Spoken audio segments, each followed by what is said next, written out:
when we made this decision, we knew that there were 5 guys that we felt that we'd be okay with taking. We knew that there was 3 at the time exactly. That's why we thought 3 was a good spot to go to. After going through this whole process, I feel good about 5 guys at 3. I think every candidate's gotten stronger. And yeah, we probably started with one in mind, but that one's gotten better since, and so have all the other candidates. So do we know exactly who we want? Maybe, probably, but maybe not. I don't feel like we need to say that. And that's not just for our case, but lots of stuff happens between now and the draft. We made a decision in this process that we felt we needed to get a starting quarterback this year and add that to our team. And when we sit there at 12 way back in the day, and we wanted to dictate it. Can you say with certainty that Jimmy Garoppolo will be on the roster on Sunday? I can't guarantee that anybody in the world will be alive Sunday, so I can't guarantee who will be on our roster on Sunday.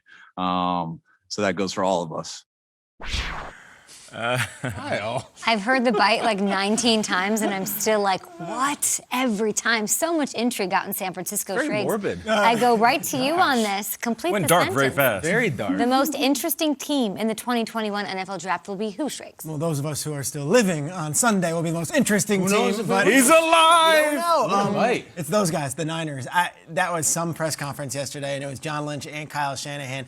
And to be 2 days from the draft and there still be some indecision amongst the masses as to who they're taking when we know the first and second picks is a fascinating prospect. I don't remember a number 3 pick in the draft being the most fascinating pick in the draft ever. Usually it's number 1, and a lot of times you get number 2 where it's all right, number 1's that, but what's number 2 going to do? 3 is fascinating because Mac Jones was the guy everyone was talking about the first few weeks, and in the last week or two, Trey Lance's name has come on like a locomotive, and I am fascinated to see what actually happens on Thursday night. They could not have drawn up 2 more different prospects as far as where they come from, what production they had, and then, of course, what programs they came from. Mac Jones threw for 4,500 yards last year, led the nation in passing, had a 77% passing percentage, completion percentage, and won the national title. Trey Lance played 1 game and barely beat Central Arkansas going 15 of 30. It's a wild, wild dynamic between the 2 different quarterbacks and what they end up deciding. And the fact that we don't know is so interesting. And the last part of it is, once they make this pick, they don't have a first-round pick next year. They don't have a first-round pick the year after.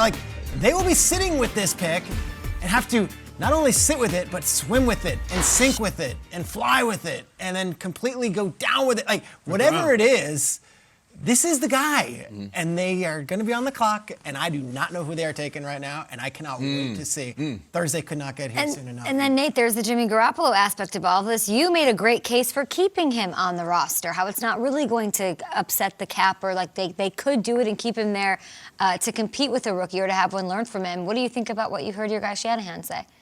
I just like the fact that he said he can't guarantee that anybody will be alive.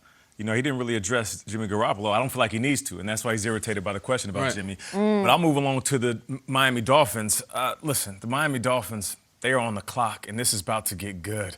They have 2 picks in the top 20, the only team with their first-round picks in the top 20, number 6 and 18. And what's exciting about this is the Miami Dolphins made a leap from the 2 previous seasons to this season where they won 5 more games. Just think about that for a second. Brian Flores is still in the infancy stages of being the head coach at the Miami Dolphins. They were 10-6 last year, despite all the issues that they dealt with.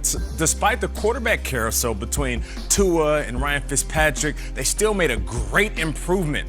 And now they're sitting there with 5 picks in the first 3 rounds, and all you're saying, they're just picks. They're just picks. Okay, well, a few years ago, the Browns had just picks, and they ended up landing Myles Garrett, who was the absolute superstar, Jabril Peppers, who was their first-round pick, who they traded away to bring in Odell Beckham, Njoku, and then the following year, what did they do? Denzel Ward, Baker Mayfield. The reason I'm bringing up the Browns because the Browns were irrelevant a handful of years ago, and last year they were one of the most exciting teams. Definitely. So now imagine this for a second. A team like the Miami Dolphins, who are 10-6, already now have these picks, 5 in the first 3 rounds. If they land these picks right, not only will they improve slightly, they might be more dominant than we've ever seen them before.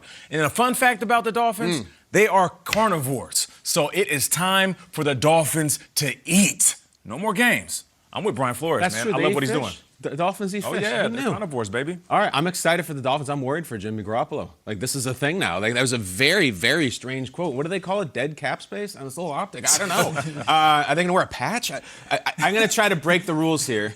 The federal law, the state law, and the Good Morning Football law. Is it okay if I talk about Jacksonville? Yes. Is it? Yeah. All right, there are certain people Really?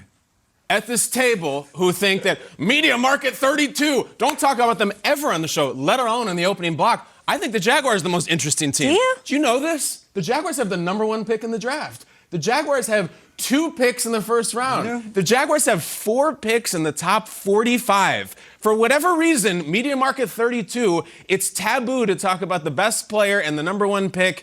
And maybe I have a theory on that too. There's been a lot of times the Jaguars have been towards the top. Now, they've never had the #1 pick ever. You might think they have because they never have.